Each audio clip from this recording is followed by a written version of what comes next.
en vérité, je vous le dis, celui qui n'entre pas par la porte dans la bergerie, mais qui monte par ailleurs est un voleur et un brigand. Mais celui qui entre par la porte est le berger des brebis. Le portier lui ouvre, et les brebis entendent sa voix. Il appelle par leur nom les brebis qui lui appartiennent, et il les conduit dehors.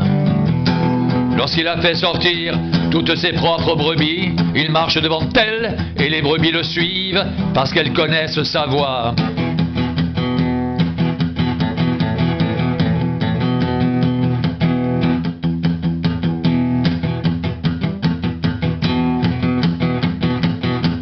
En vérité, je vous le dis, celui qui n'entre pas par la porte dans la bergerie, mais qui monte par ailleurs est un voleur et un brigand. Mais celui qui entre par la porte est le berger des brebis. Le portier lui ouvre, et les brebis entendent sa voix.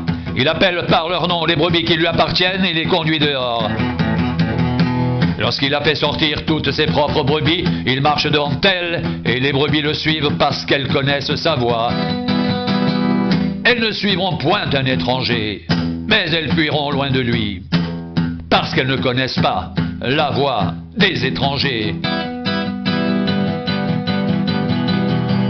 Jésus leur dit cette parabole, mais ils ne comprirent pas de quoi il leur parlait.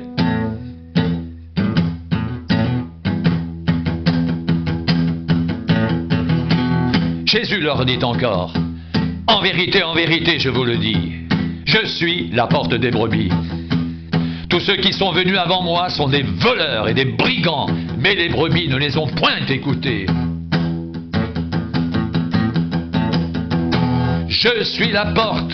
Si quelqu'un entre par moi, il sera sauvé. Il entrera, et il sortira, et il trouvera des pâturages. Le voleur ne vient que pour dérober, égorger et détruire. Moi, je suis venu afin que les brebis aient la vie et qu'elle l'ait en abondance. Je suis le bon berger. Le bon berger donne sa vie pour ses brebis.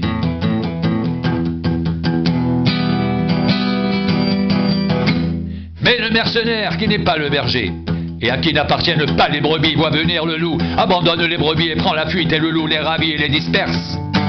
Le mercenaire s'enfuit parce qu'il est mercenaire et qu'il ne se met point en peine des brebis. Je suis le bon berger, je connais mes brebis, elles me connaissent, comme le Père me connaît, comme je connais le Père, et je donne ma vie pour mes brebis. J'ai encore d'autres brebis qui ne sont pas de cette bergerie. Celles-là, il faut aussi que je les amène. Elles entendront ma voix. Il y aura un seul troupeau, un seul berger. Le Père m'aime parce que je donne ma vie afin de la reprendre. Personne ne me l'ôte, mais je la donne de moi-même. J'ai le pouvoir de la donner, j'ai le pouvoir de la reprendre. Tel est l'ordre que j'ai reçu de mon Père. Il y eut de nouveau, à cause de ces paroles, division parmi les Juifs. Plusieurs d'entre eux disaient, il a un démon, il est fou, pourquoi l'écoutez-vous? D'autres disaient, ce ne sont pas les paroles d'un démoniaque. Un démon peut-il ouvrir les yeux des aveugles? On célébrait à Jérusalem la fête de la dédicace. C'était l'hiver et Jésus se promenait dans le temple sous le portique de Salomon. Les Juifs l'entourèrent et lui dirent, « Jusqu'à quand tiendras-tu notre esprit en suspens? Si tu es le Christ, dis-le-nous franchement. » Jésus leur répondit, « Je vous l'ai dit et vous ne croyez pas. Les œuvres que je fais au nom de mon Père rendent témoignage de moi. Mais vous ne croyez pas parce que vous n'êtes pas de mes brebis. Mes brebis entendent ma voix. Je les connais et elles me suivent. Je leur donne la vie éternelle. Elles ne périront jamais et personne ne les ravira de ma main. Mon Père qui me les a donnés est plus grand que tous et personne ne peut les ravir. De la main de mon Père, moi et le Père, nous sommes un. » Alors les Juifs prirent de nouveau des pierres pour le lapider. Jésus leur dit, je vous ai fait voir plusieurs bonnes œuvres venant de mon Père. Pour laquelle me lapidez-vous? Les Juifs répondirent, ce n'est point pour une bonne œuvre que nous te lapidons, mais pour un blasphème. Et parce que toi, qui es un homme, tu te fais Dieu. Jésus leur répondit, n'est-il pas écrit dans votre loi, j'ai dit, vous êtes des dieux.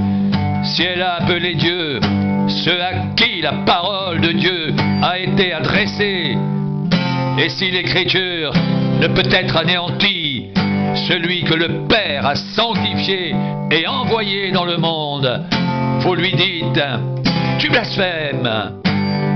Et cela parce que j'ai dit, je suis le Fils de Dieu. Si je ne fais pas les œuvres de mon Père, ne me croyez pas. Mais si je les fais, même si vous ne me croyez point, croyez à ses œuvres, afin que vous sachiez et reconnaissiez que le Père est en moi et que je suis dans le Père. Là-dessus, ils cherchèrent encore à le saisir, mais il s'échappa de leurs mains. Jésus s'en alla de nouveau au-delà du Jourdain, dans le lieu où Jean avait d'abord baptisé, et il y demeura. Beaucoup de gens vinrent à lui et ils disaient, Jean n'a fait aucun miracle, mais tout ce que Jean a dit de cet homme était vrai. Et dans ce lieu-là, plusieurs crurent en lui.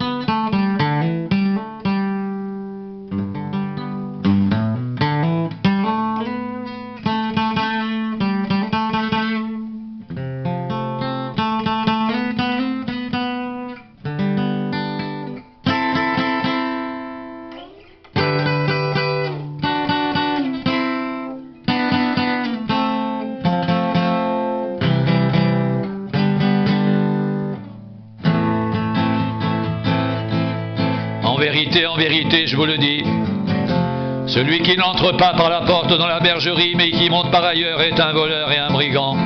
Mais celui qui entre par la porte est le berger des brebis. Le portier lui ouvre et les brebis entendent sa voix. Il appelle par leur nom les brebis qui lui appartiennent et il les conduit dehors. Lorsqu'il a fait sortir toutes ses propres brebis, il marche devant elles et les brebis le suivent parce qu'elles connaissent sa voix. Elles ne suivront point un étranger, mais elles fuiront loin de lui parce qu'elles ne connaissent pas la voix des étrangers. Jésus leur dit cette parabole, mais ils ne comprirent pas de quoi il leur parlait. Jésus leur dit encore, en vérité, je vous le dis, je suis la porte des brebis. Tous ceux qui sont venus avant moi sont des voleurs et des brigands, mais les brebis ne les ont point écoutés.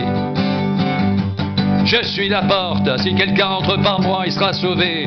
Il entrera, il sortira, et il trouvera des pâturages. Le voleur ne vient que pour dérober, égorger et détruire. Moi, je suis venu afin que les brebis aient la vie, et qu'elle ait en abondance.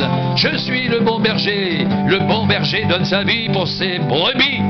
Mais le mercenaire, qui n'est pas le berger, et à qui n'appartiennent pas les brebis, voit venir le loup, abandonne les brebis et prend la fuite, et le loup les ravit et les disperse. Le mercenaire s'enfuit parce qu'il est mercenaire et qu'il ne se met point en peine des brebis. Je suis le bon berger, je connais mes brebis, elles me connaissent, comme le Père me connaît, comme je connais le Père, et je donne ma vie pour mes brebis. J'ai encore d'autres brebis qui ne sont pas de cette bergerie. Celles-là, il faut que je les amène. Elles entendront ma voix, et il y aura un seul troupeau, un seul berger. Le Père m'aime parce que je donne ma vie afin de la reprendre. Personne ne me l'ôte, mais je la donne de moi-même. J'ai le pouvoir de la donner, et j'ai le pouvoir de la reprendre. Tel est l'ordre que j'ai reçu de mon Père. Il y eut de nouveau, à cause de ces paroles, division parmi les Juifs. Plusieurs d'entre eux disaient, il a un démon, il est faux, pourquoi l'écoutez-vous? D'autres disaient, non, ce ne sont pas les paroles d'un démoniaque. Un démon peut-il ouvrir les yeux des aveugles? On célébrait à Jérusalem La fête de la dédicace, c'était l'hiver, et Jésus se promenait dans le temple, sous le portique de Salomon. Les Juifs l'entourèrent et lui dirent « Jusqu'à quand tiendras-tu notre esprit en suspens? Si tu es le Christ, dis-le-nous franchement. » Jésus leur répondit « Je vous l'ai dit, et vous ne croyez pas. Les œuvres que je fais au nom de mon Père rendent témoignage de moi. Mais vous ne croyez pas parce que vous n'êtes pas de mes brebis. Mes brebis entendent ma voix, je les connais, et elles me suivent. Je leur donne la vie éternelle, et elles ne périront jamais, et personne ne les ravira de ma main. Mon Père qui me les a donnés est plus grand que tous, et personne ne peut les ravir de la main de mon Père. Moi et le Père, nous sommes un. Alors les Juifs prirent de nouveau des pierres pour le lapider. Jésus leur dit « Je vous ai fait voir plusieurs bonnes œuvres venant de mon Père. Pour laquelle me lapidez-vous » Les Juifs lui répondirent « Ce n'est point pour une bonne œuvre que nous te lapidons, mais pour un blasphème. Et parce que toi, qui es un homme, tu te fais Dieu. » Jésus leur répondit « N'est-il pas écrit dans votre loi, j'ai dit, vous êtes des dieux ?» Si elle appelait Dieu ceux à qui la parole de Dieu a été adressée, et si l'écriture ne peut être anéantie, celui que le Père a sanctifié et envoyé dans le monde, vous lui dites « Tu blasphèmes » et cela, parce que j'ai dit « Je suis le Fils de Dieu ».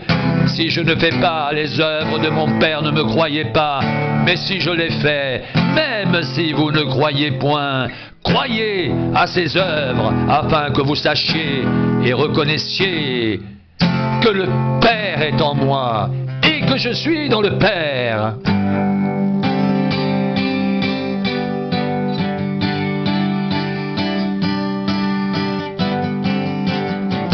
Là-dessus, ils cherchèrent encore à le saisir, mais il s'échappa de leurs mains.